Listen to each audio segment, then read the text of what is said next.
January 7th, 1945. The sky over northern Italy hung heavy with storm clouds that promised not merely snow, but something far more sinister. For the pilots of the 1st Brazilian Fighter Aviation Group, this wasn't just another mission day. This was the kind of operation that separated the brave from the survivors. Winter had arrived in Italy with unusual savagery that year, and with it, the war grew even more brutal, even more merciless. Captain Marcus Albuquerque, at 28 years old, was no stranger to danger. Before volunteering for combat duty, he'd been a flight instructor, teaching dozens of young cadets to master Brazilian skies. But teaching and fighting were entirely different universes. In European skies, every second could be your last. Every miscalculated maneuver, every momentary distraction, transformed men into memories and aircraft into smoking wreckage scattered across the frozen Italian plains. That cold morning, Marcus sat in the cockpit of his Republic P-47 Thunderbolt, a war machine that weighed over 8 tons when fully loaded. The Americans called her the Jug, a reference to her robust, almost ungainly shape. But to Brazilian pilots, she was simply the flying tank. She wasn't the most elegant or agile bird in the sky. The American Mustang had greater range, and German fighters were more maneuverable at low altitude. But the Thunderbolt had something no other fighter possessed in equal measure: survivability.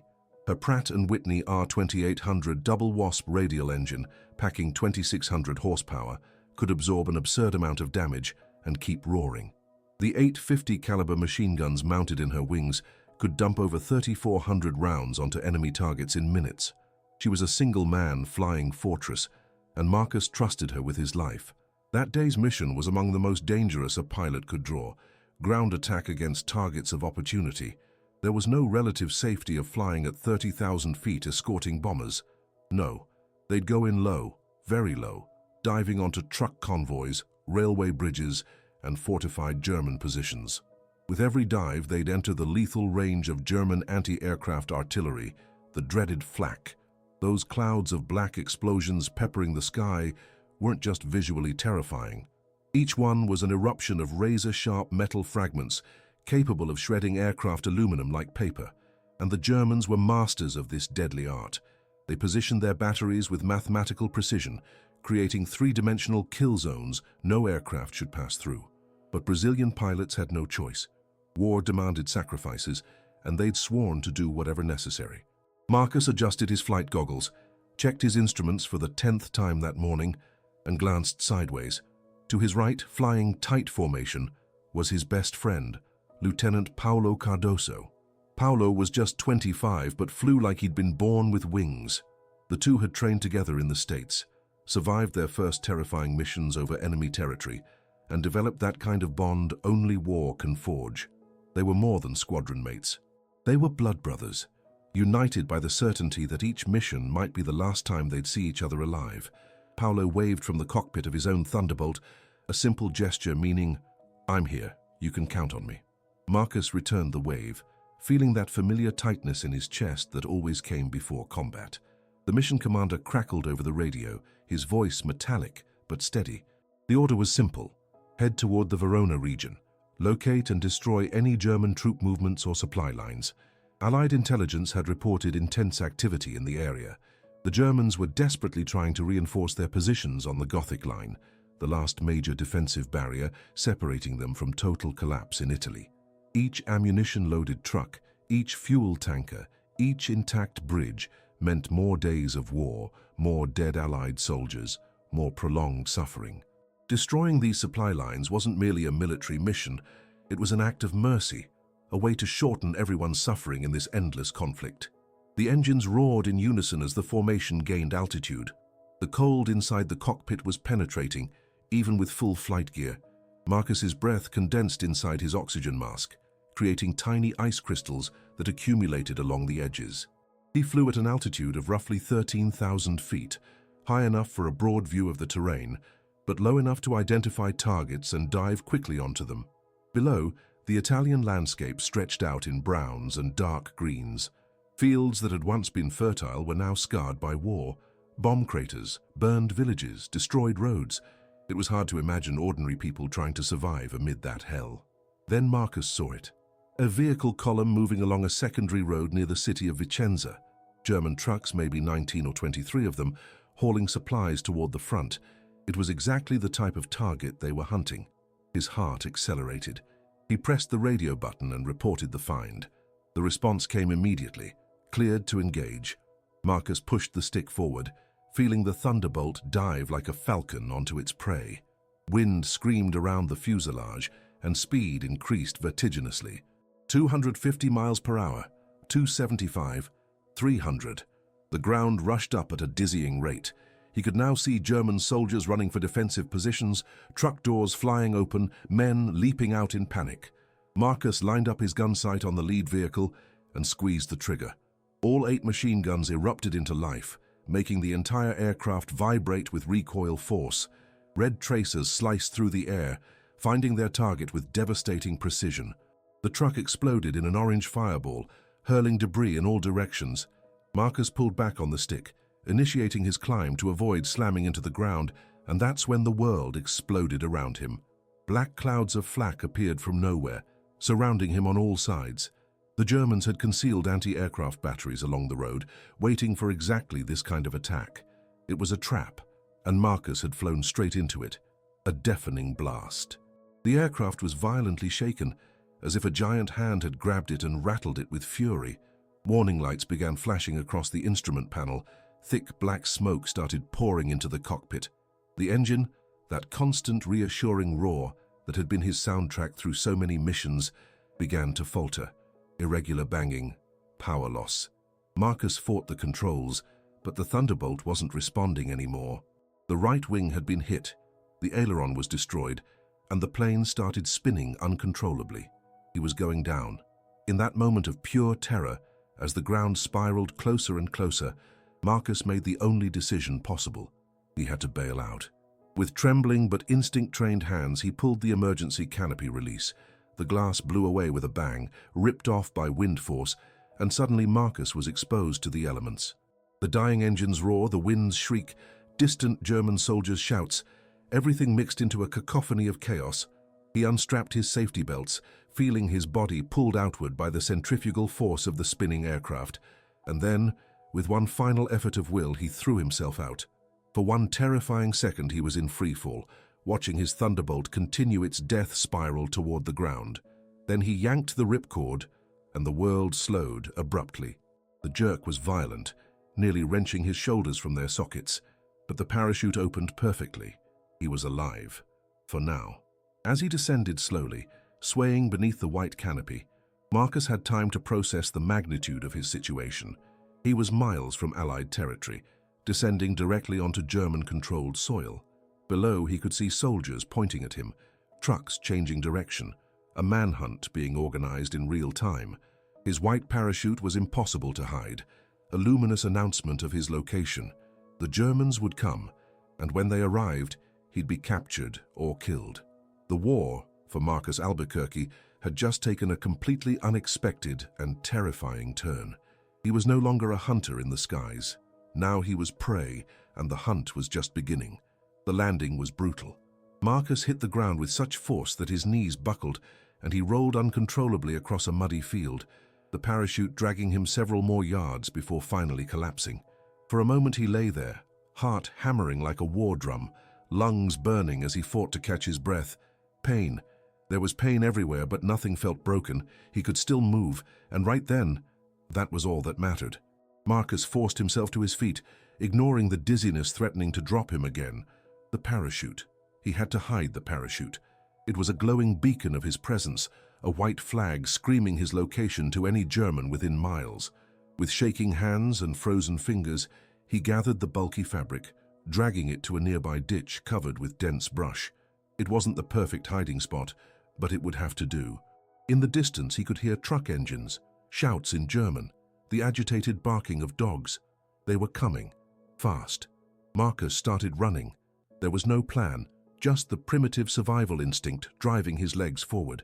He crossed open fields, vaulted low stone walls, plunged into small woods whenever possible. His lungs burned, his muscles screamed, but he couldn't stop. Stopping meant capture. Capture meant a POW camp, or worse, summary execution, if the Germans discovered he'd caused significant damage to the convoy.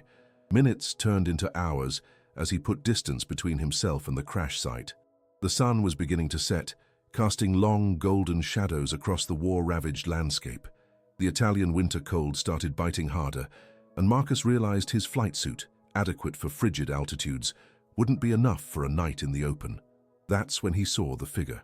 An elderly man dressed in worn peasant clothing, standing at the entrance to a partially destroyed barn. The man watched him with a cautious, calculating expression. For one terrible moment, Marcus thought he'd yell, "Alert the Germans." But then the man made a quick, urgent gesture indicating Marcus should follow. There was no time to think, only to act. Marcus ran toward the barn, and the man pulled him inside, closing the heavy wooden door behind them. Darkness enveloped them, broken only by thin strips of light filtering through cracks in the boards. "Italian?" the man asked in a low voice, his accent heavy but understandable. Marcus shook his head, searching for the right words in his limited English. "Brazilian pilot. Brazilian Air Force." The man nodded slowly as if processing the information. "Partisan," he said finally, tapping his own chest. "Giovanni Ferretti." He extended his hand, calloused and dirt-stained, but firm. Marcus shook it, feeling a wave of relief wash over his body. Partisans, the Italian resistance. They were his only chance of survival in this hostile territory. Giovanni guided him to a corner of the barn where hay bales were stacked. With efficient movements, he created a makeshift hiding spot, a small space where Marcus could conceal himself if German soldiers appeared. "You stay," Giovanni said, gesturing for Marcus to sit. "I come back. Food, clothes." Before Marcus could respond, the man had vanished through the door, leaving him alone in the barn's gloom. The silence was deafening, broken only by the distant sound of engines and, occasionally, the barking of dogs that seemed to grow closer. Marcus allowed himself to relax slightly for the first time since being shot down. His thoughts turned to Paolo, his friend who'd witnessed everything. Paolo would have reported him shot down. Back at base, they probably already considered him dead or captured. His mother, back in Brazil, would receive a letter. "It is with deep regret that we inform you." The thought was unbearable. Giovanni returned about 2 hours later, bringing a small bundle. Inside was a chunk of hard bread, some yellow and hard cheese, and crucially, civilian clothes. Worn corduroy pants, a threadbare cotton shirt, a heavy wool coat with patches on the elbows. "You take off uniform," Giovanni instructed, watching as Marcus changed. The Brazilian Air Force uniform, with its insignia and badges, was carefully folded and hidden under the hay. Wearing the peasant clothes, Marcus transformed. He was no longer a military pilot. He was just another desperate Italian trying to survive the occupation. Giovanni nodded, satisfied with the transformation. "Tomorrow, others come. They decide what to do with you." The night in the barn was one of the longest of Marcus's life. Cold penetrated to the bone, and despite exhaustion, sleep came only in brief, fitful bursts, always interrupted by nightmares of his falling plane or external sounds that jolted him to full alert. When dawn finally arrived, painting the sky in shades of pink and orange, Giovanni returned, this time accompanied by 2 other people. One was a woman in her late 30s with dark, intelligent eyes that seemed to assess everything instantly. The other was a younger man, maybe in his early 30s, with an old rifle slung over his shoulder. Giovanni introduced them. Maria Benedetti, Franco Gentile, resistance. Maria approached, studying Marcus with an intensity that made him feel exposed. She spoke English, much better than Giovanni. "You're Brazilian pilot. Your plane went down yesterday near Vicenza. Germans are searching for you. They have dogs patrols on every main road." She paused as if weighing her next words. "Protocol says you wait. We organize escape route, but it takes time. Weeks, maybe months. You understand?" Marcus nodded, but something inside him was already rebelling against the idea. Weeks? Months? The war wouldn't wait. His comrades wouldn't wait. And he certainly wasn't the type to be content hiding while others fought. "How far to Allied lines?" he asked, keeping his tone calm but determined. Maria exchanged a glance with Franco before answering. 386 kilometers, maybe a bit more. Territory completely controlled by Germans. Checkpoints in every town, mobile patrols, fascist militias that kill suspects without questions. She crossed her arms. Impossible to cross alone. But Marcus had already made his decision. He wasn't a man accustomed to waiting. As a pilot, Every second of hesitation in the sky could mean death. Now on the ground, the same mindset drove him. The longer he stayed put, the more the Germans would consolidate their search, the tighter the net would become. He had a window of opportunity, and it was closing fast. "I'm going," Marcus said simply. "Now. Today." The silence that followed his declaration was heavy. Maria shook her head, incredulous. "You're crazy. It's suicide." Giovanni placed a hand on Marcus's shoulder, his eyes showing something between admiration and concern. "Very dangerous, my friend." But Marcus wouldn't back down. He explained his logic. The longer he waited, the more soldiers would arrive in the region. Surprise was his ally. Nobody would expect a downed pilot to try crossing hundreds of kilometers of enemy territory immediately after being shot down. Audacity would be his camouflage. Seeing they couldn't dissuade him, the partisans did what they could. Maria brought a crude map marking secondary routes, villages where sympathizers might help him, and crucially, areas where German presence was heaviest. Giovanni disappeared for an hour and returned with something that would make all the difference: an old rusty bicycle. The wheels were misaligned, the brakes squeaked, and the saddle was torn, but it worked.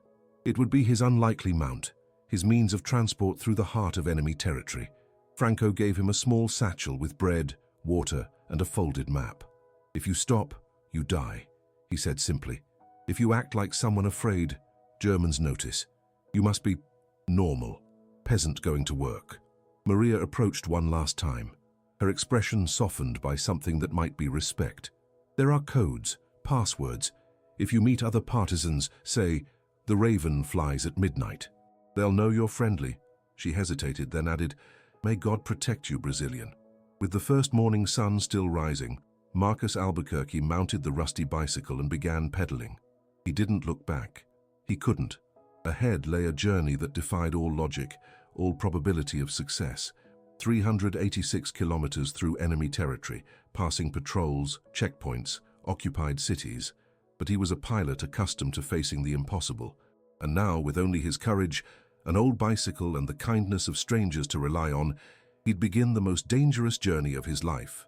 Not through shadows, not by night, but in broad daylight, hidden in plain sight. If you're following Captain Marcus's incredible journey and want to know how this story ends, hit that like button now and subscribe to the channel. This is a real story of courage that deserves to be told and remembered. And tell me in the comments, would you have the courage to do what Marcus is doing? Would you have made the decision to leave alone, or waited for the resistance? Share your thoughts. I want to know what you think. The early days were a test of nerves Marcus never imagined facing. Pedaling along main roads in broad daylight, passing convoys of German trucks loaded with soldiers, casually waving to patrols as if he were just another Italian peasant heading to work. Every encounter was a psychological game of Russian roulette. If he showed fear, nervousness, any hesitation, he'd immediately be suspect. So Marcus adopted a mask of weary indifference, the expression of someone simply tired of war and trying to survive another day. And it worked.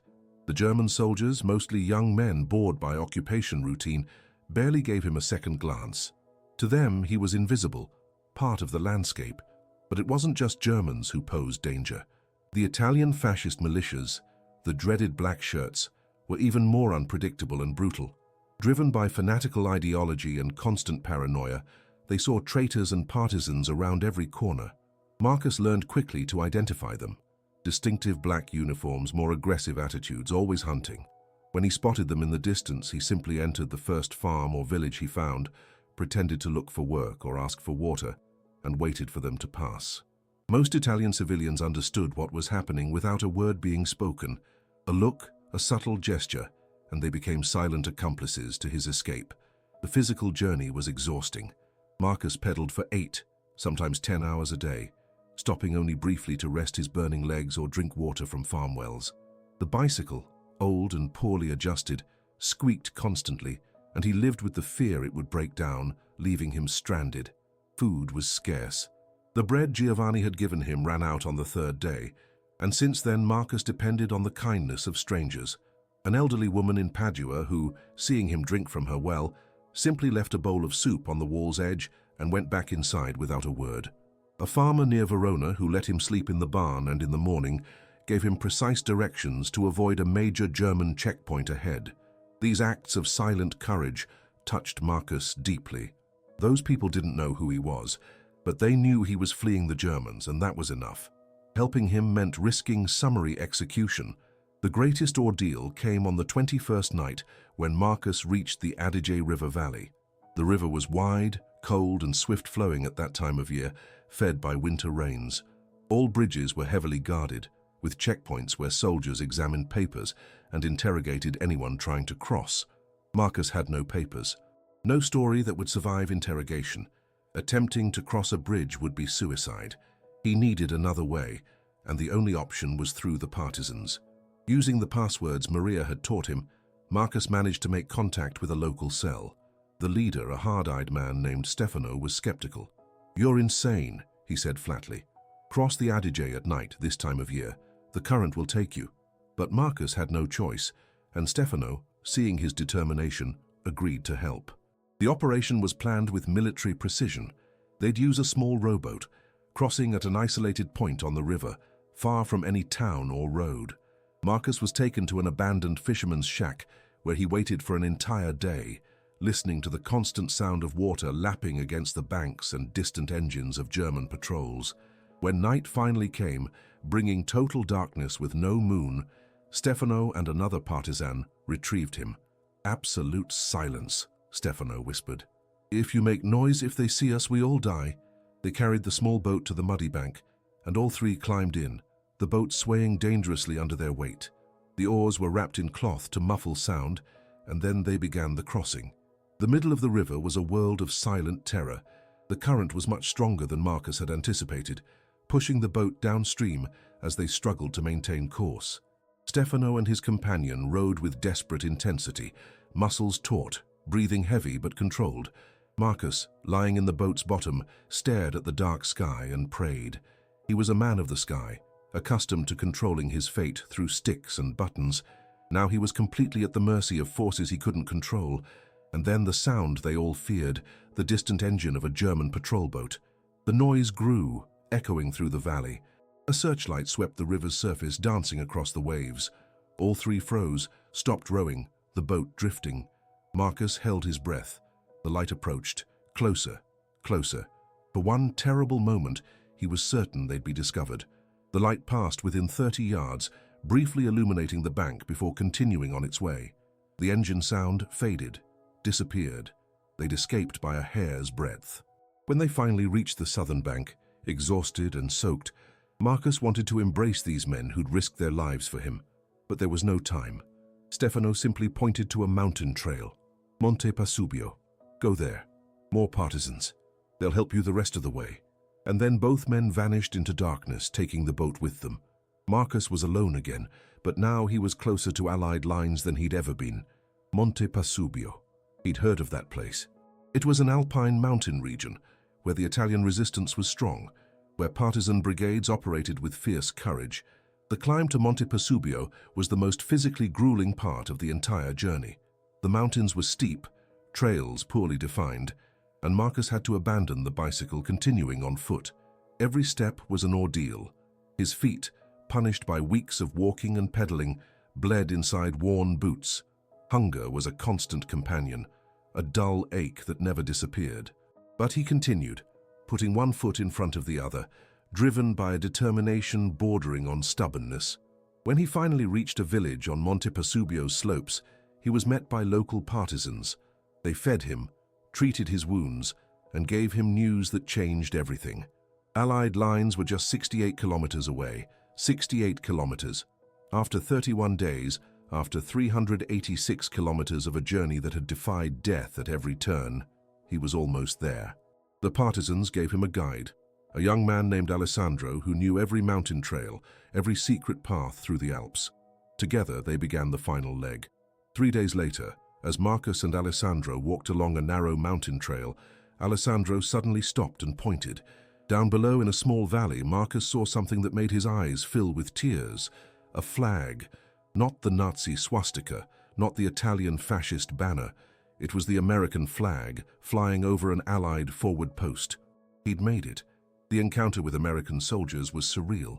They saw two ragged, bearded, filthy men emerging from the forest, waving frantically. Suspicious, they raised their weapons. And then Marcus started shouting in English, "Brazilian! Brazilian pilot! Air Force!" The confusion on the soldiers' faces quickly transformed into shock, then admiration. They brought him inside the perimeter, gave him hot food, coffee, and the first real sense of safety in nearly a month. As he ate, an intelligence officer interrogated him, verifying his story. When Marcus described his journey, 386 kilometers in 31 days through enemy territory, largely pedaling in broad daylight, the officer was incredulous. It was so contrary to all escape and evasion doctrine, it bordered on absurd. But the details Marcus provided were too precise, too specific to be fabricated. 2 weeks later, Marcus Albuquerque returned to his base at Tarquinia. The reception was explosive. His comrades, especially Paulo, had given him up for dead. Seeing Marcus walk in alive and relatively well was a moment of pure catharsis. He was a ghost returned to life, living proof that capture wasn't the end, that human will could overcome impossible odds. The medical examination revealed he'd lost 57 pounds. His body was covered with injuries, and his feet were in terrible condition. But his spirit was intact. In fact, there was something stronger in his eyes, a confidence forged in adversity's furnace. However, command made a difficult decision. Marcus wouldn't fly more combat missions. If shot down again, the Germans would consider him a spy, and the sentence would be immediate execution. His war in the skies was over, but his legacy was just beginning. Marcus's story spread rapidly, becoming one of the most famous survival sagas of World War II. It wasn't just about combat bravery, but about intelligence, resilience, and a theatrical audacity that defied all logic. More deeply, it was a testament to humanity found amid conflict. His survival wouldn't have been possible without dozens of anonymous Italians who risked their lives to save a man they didn't even know, united only by a common enemy. Giovanni, Maria, Stefano, Alessandro, the elderly woman in Padua, the farmer in Verona. Each of them was a silent hero, and Marcus never forgot. He was shot down but not defeated. He was hunted but not captured. He lost his airplane but found something more precious, an inner strength that carried him home, pedal by pedal, step by step, through the heart of enemy territory. He refused to become a prisoner and in doing so became a legend. This story of Captain Marcus Albuquerque teaches us that even in the most impossible situations, courage and determination can change our destiny. If you value real stories of bravery like this one, please hit that like button and subscribe to the channel for more content like this. And now I want to hear from you. Where are you watching from? Comment your city, your country. What did you learn from this story? What impressed you most about Marcus's journey? Share your thoughts in the comments. Until next time.